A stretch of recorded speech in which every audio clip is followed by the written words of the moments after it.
Today I want to talk a little bit about why the chakras are important for Shiatsu and acupuncture. A lot of times in the discussion about acupuncture and Shiatsu, the discussion about chakras is not included. However, they are intimately connected, and I wanted to briefly show why and give a couple of ideas of how practitioners can start to utilize chakras in their practice, even though up till now they might just be using meridians. The governing vessel, conception vessel, which really are one meridian, even though we give them two names. It's a singular circuit that moves through the core of the body. And the governing vessel regulates all of the other meridians. Now, we can even say further than that, if we go back in what's called evolution, that the governing vessel was the original pulse of the single cell organism. And as organisms became more complex, then in order to move information through a more complex system, the governing vessel branched off and created the meridians. Now, it's a very simplified explanation, but we can say that not only does the governing vessel regulate the other meridians, but all the meridians actually come from or are components of the governing vessel. The governing vessel, conception vessel, they run along the central core of the body, the center line of the body. And so running up the front of the body, we have the conception vessel. It goes into the mouth and then into the center of the body, downward, comes out around the perineum and moves up the back of the body as the governing vessel. So conception vessel in the front, governing vessel in the back.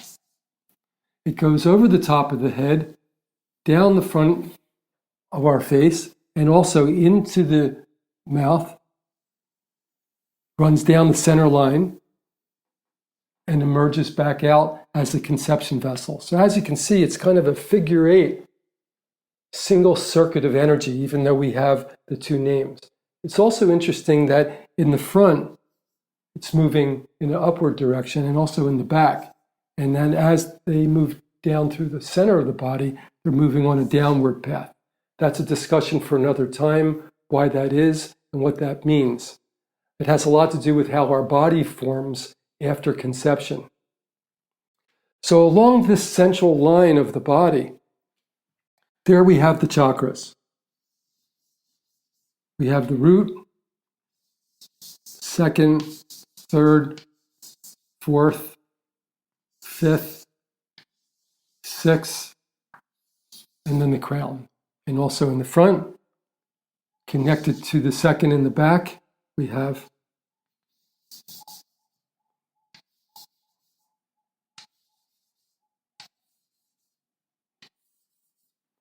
so the chakras are directly online with the governing vessel and conception vessel.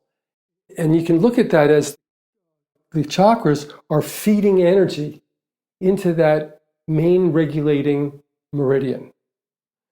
And in a lot of ways, we could also understand that if we put the human body and its energy system in context with the environment, the chakras are a more primal energy, originating around in the etheric level and gathering energy from the environment, both immediate and atmospheric and celestial, processing that energy through the body, through the etheric body, and distributing it through the meridians into the physical body.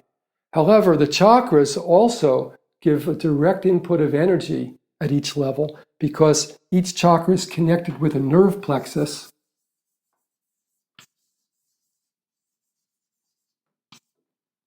and a hormone-producing gland. And we know that hormones are very powerful packets of energy in the form of a chemical compound.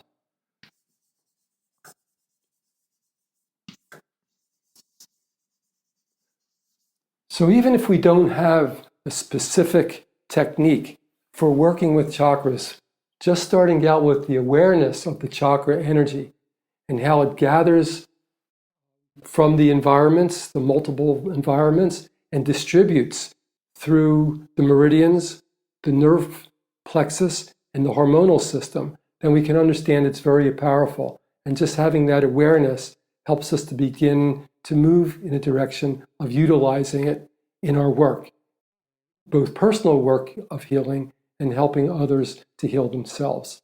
We can also start to include it in diagnosis. If you use, as an example, Kyoin Jitsu, full and empty, something like this, you can start to become aware of areas of the body that are related to the chakras and whether they seem to have full or stagnated energy or empty and depleted energy. And this is a starting point. Having your attention toward that diagnosis of full or empty already helps the work that you're doing address that. Even if it's not directly a conscious intention, it's there operating in the background while you utilize the technique that you're already used to. So just briefly, wanted to bring up this connection, very important, powerful, energetic connection, how the chakras feed into the physical body and how they're directly, intimately connected with the meridians. So if you enjoyed this video and you think it's of value, please feel free to share it with your colleagues and friends and clients. It certainly has been an important upgrade over the years for my practice.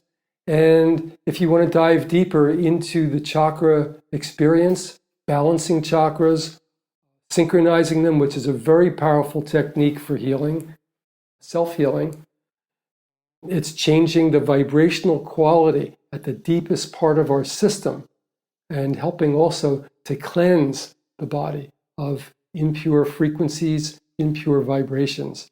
Then check out our course called the Chakra Workout. Any questions? We'd love to hear from you. And if you have any comments or ideas about what I'm talking about here, please write them in the comments below.